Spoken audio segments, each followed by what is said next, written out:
me some ice.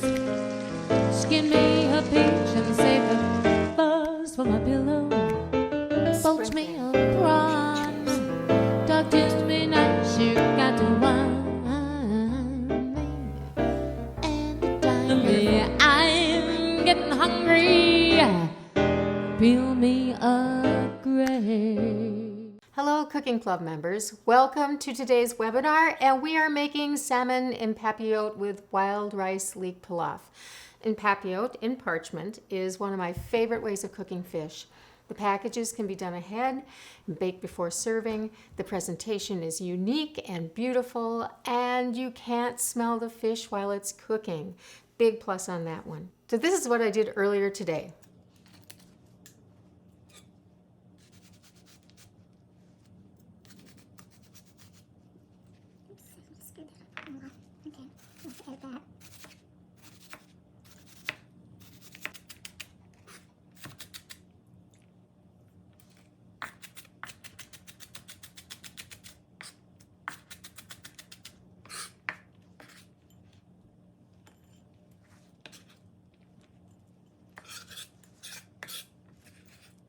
Oh my God.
All right, so here's my pilaf. My rice is nicely cooked. I drained it. It cooked for almost an hour, and I didn't want to get it too overcooked, but it's opened up really nicely. And here are my little, what's left of my sprigs of thyme. What I love about doing this is that the leaves just cook right off, so you don't have to chop them at all. You just have to fish them out at the end. Spend a little time doing this so you make sure you get them all. But even if you miss one, as you're stirring it and putting it together, you'll find it. It's really easy to get them out of there. And that is great, and that I can smell that little bit of thyme in this mixture. And then here are my leeks. And remember, I put a little salt and pepper into the leek mixture. This was cooked in butter, so you can see it's kind of sticking to the pan a little bit. It's cooled off, so that's why. If you wanted to lighten this up a little bit and forego the butter, you certainly could saute these in olive oil. But the butter gives a nice round flavor to it. Used unsalted butter. Now the leeks have a little bit of salt in. The wild rice does not yet, so I'm going to just give this a little sprinkling of salt. Not too much. We're going to do some finishing salt on the fish as well, so just a little bit to bring up that flavor. And we'll stir that really well and set it aside. All right, now we're going to prep the rest of our ingredients. So I like to treat this like a little assembly line, so I really have to get all of my ingredients prepped ahead of time. My pilaf is sitting over here. There is my salmon, and actually this recipe is for 4, but I'm going to put together 3 today because we only have 3 people, but I'm prepping the ingredients for 4 because I'll do the other one tomorrow for lunch. So I've got 24 little cherry tomatoes here. These are pretty big. So not so little cherry tomatoes, but they cook down nicely, so that will be good. And then and I'm just halving these, you could quarter them if you want them smaller, but like I said, they cook down nicely. Okay, so those are my cherry tomatoes. What's great about this is that you have all your vegetables, your starch, everything in one packet, full meal deal. All your prep is done. You just open up the package. It's beautiful when you serve it. Now here I have sun-dried tomatoes in extra virgin olive oil, and these look like they are whole. So we'll just pull those out. And I like doing these in my mezzaluna just because they're messy and the oil gets all over the place. So either a small cutting board or something like this that has a dip in it. I'm going for 12. So that'll be 3 per package. 1, 2, 3, 4, 6, 7, 8, 9, 10, 11, one more. That's half a one, so let's get a whole one.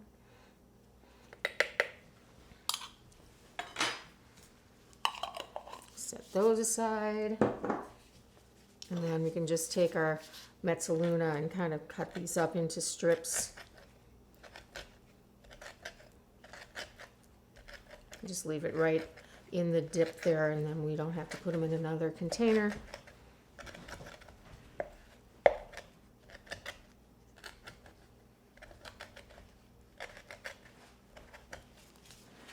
It's looking good. Sometimes you'll see the little top of the tomato, like the stem, like on that one. I always pull those off. I like to look through them. These have a really great burst of flavor. So you want to make sure you get them into strips so you don't get too much of a burst of flavor. You want to distribute it out a little bit. That looks pretty good. Okay, so we'll set those aside. Put those here for now. Then I have some preserved lemon. And you can find these in specialty stores here in Minneapolis. I got them at Holy Land. They are pickled whole lemons, seeds inside of them, and they are really, really yummy, and they're really salty, and they are preserved. This brand is preserved with Nigella, which I really like, and that's those little black seeds that you see swimming around in there. We'll do 2 of these. Wow, is that lemony smelling.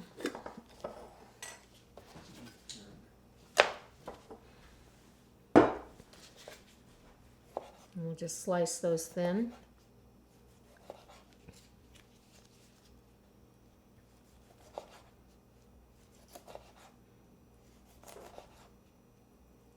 And if I see any seeds that are pretty obviously big and going to be a problem, I get rid of them.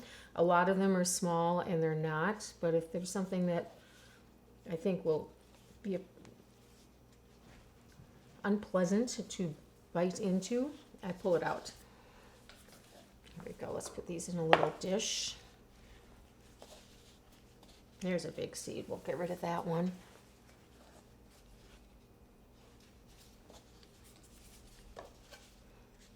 You can see they're kind of already cut like that, so They'll be in I'm slicing them, but some of them will be in smaller pieces, which is great.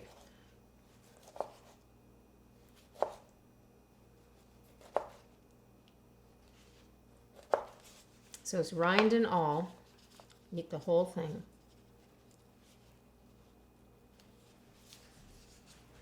That is going to add more zing to the top of our fish. Okay, so we've got our preserved lemons, we have our sun-dried tomatoes. Now we have to get some lemon juice too. I've got a lemon here that I zested earlier, so we'll use that one first. And I need 4 tablespoons, so a tablespoon per packet.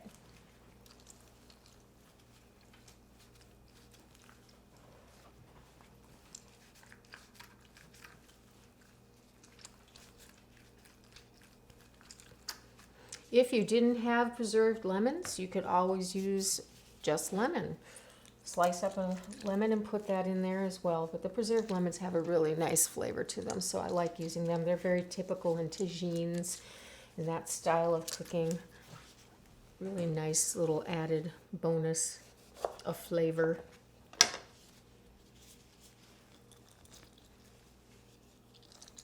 think I'm going to have more than 4 tablespoons, but I'll always use it, so we'll just keep it in the fridge until we need it. Can't have enough lemons.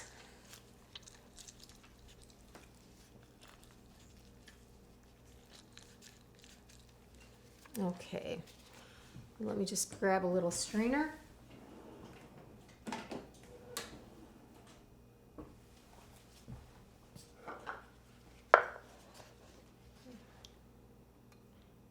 There we go.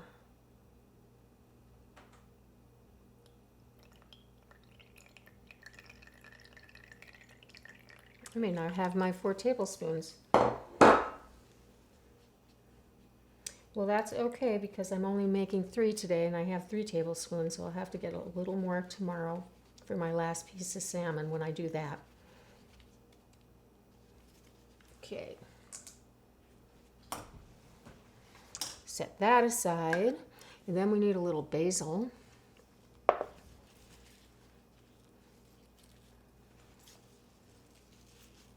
This is starting to get a little bit on the brown side, but I'm going to say that's okay because it's that time of year around here. We're finding great looking basil is not that easy.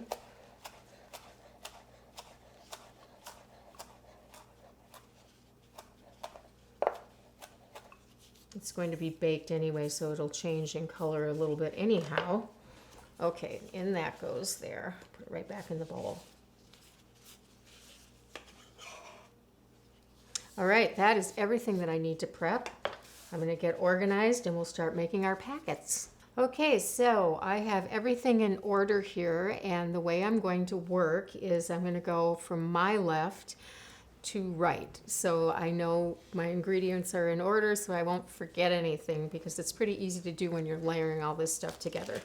Now I have here 3, would be 4 if I were making 4, but I'm doing 3 today. So this is standard size sheet pan parchment paper. So I'm going to take it and I'm going to fold it in half lengthwise, crosswise. I'm going to fold it in half crosswise. So I'm going to take this and cut this in the shape of a heart. I start at this folded corner, go up like this,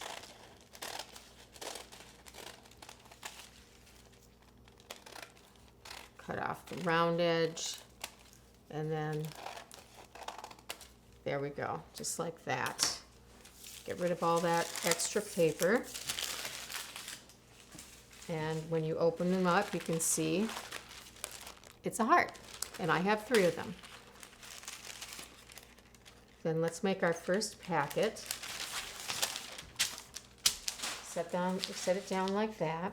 Now the way I like to do this is I like to work on this half because I'm going to bring this over and do the folds this way. So I'm going to put my pilaf, my fish, everything on this half of the heart.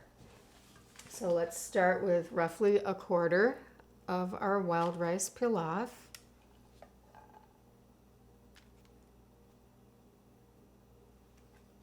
I think that looks pretty good.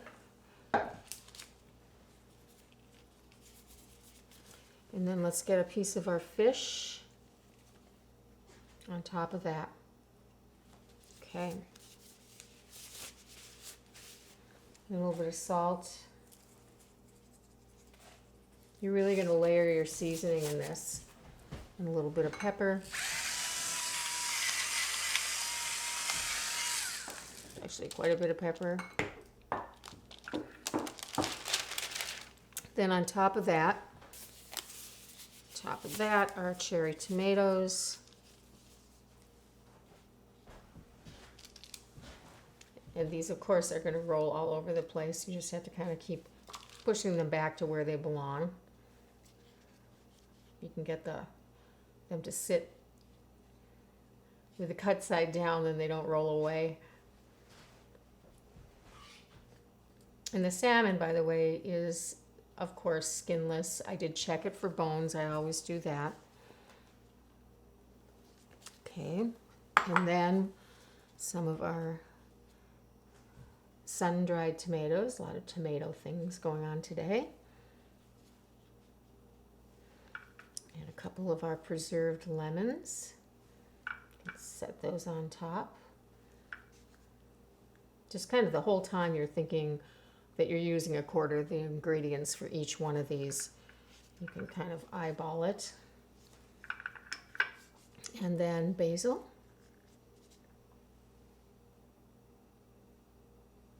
Isn't that pretty?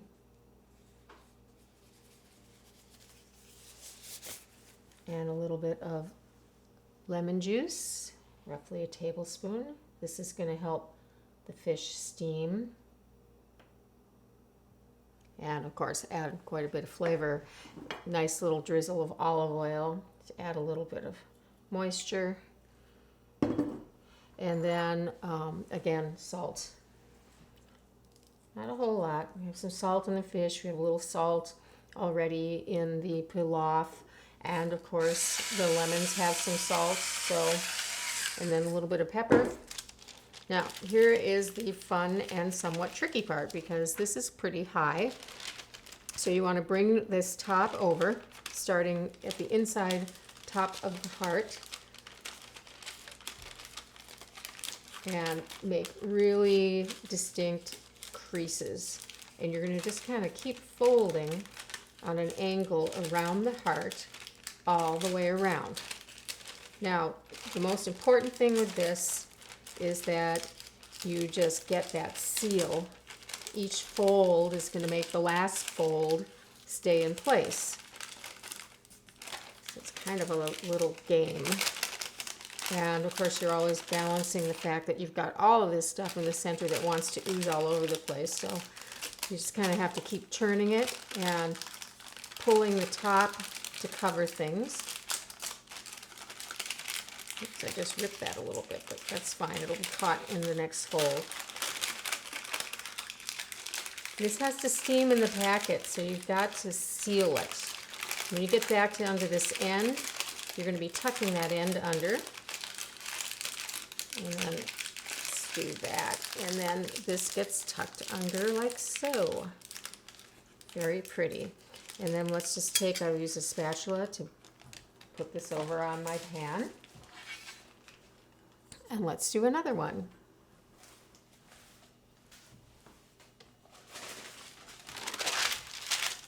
Okay, again, working on this side of the heart.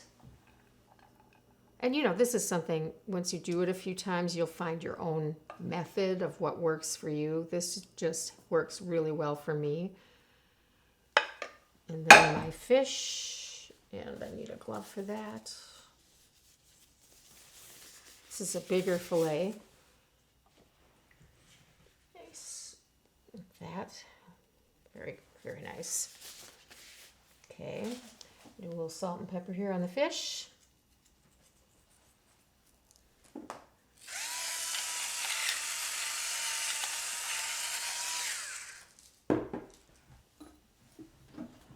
And again,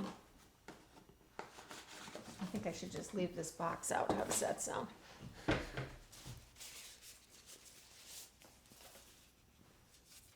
I just like when I'm working with these oily ingredients and things like that, I want to use my hands, so that's why the gloves. And again, about a quarter. Ha! These just rolled all right away. Okay, we'll get them back here. About a quarter of the tomatoes.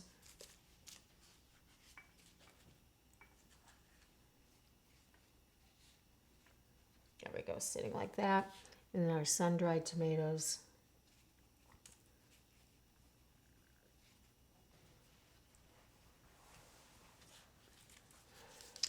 Preserved lemon.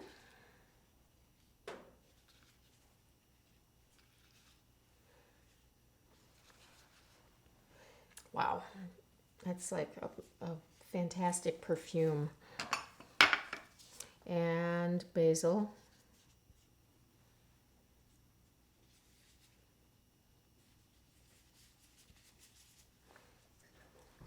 About a teaspoon of lemon juice. Excuse me, a tablespoon of lemon juice.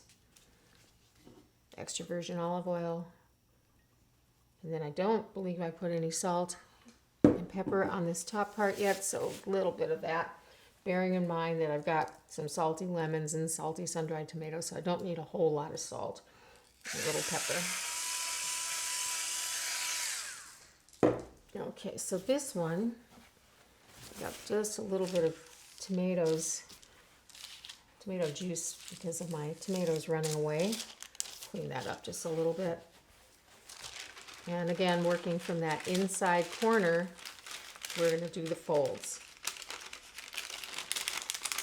First one, it's kind of like you have to get off to a good start. You really have to make sure that you get a good crease on the first one and then just keep working your way around. And sometimes they'll start to pop open after you move them, and don't worry about that, just tuck it back in. The whole point of it is to make sure that you have a sealed packet so that the steam from the vegetables and the fish cooks the fish and cooks the vegetables. So that's what you're working with. That's why you could even skip that little bit of fat. The fat's just to kind of round out the flavor, give it a moistness, but it's not cooking in the fat, so you don't really have to have it.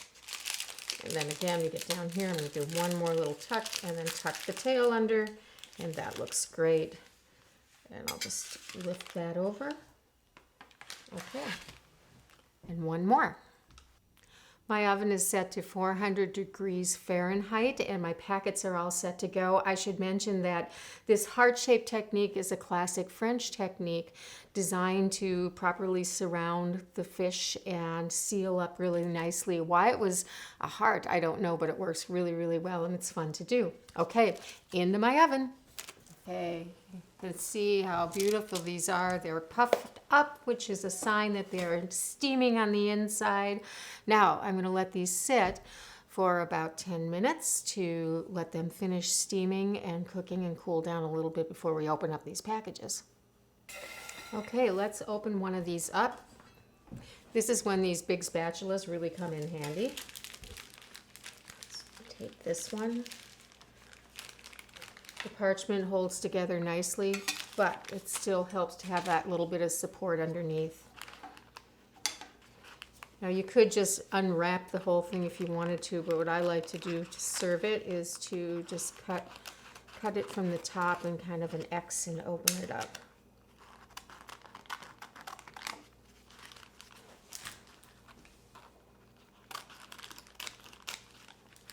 That. Look at how beautiful that is, and then all of that aroma starts coming out. You can't smell the fish when it's cooking because it's sealed up, but once it's cooked and these flavors are all melted, there it is. Isn't that beautiful? I love it. It's gorgeous. I really hope you enjoy making my salmon in papillote with wild rice pilaf and wild rice leek pilaf. Let me know how it goes.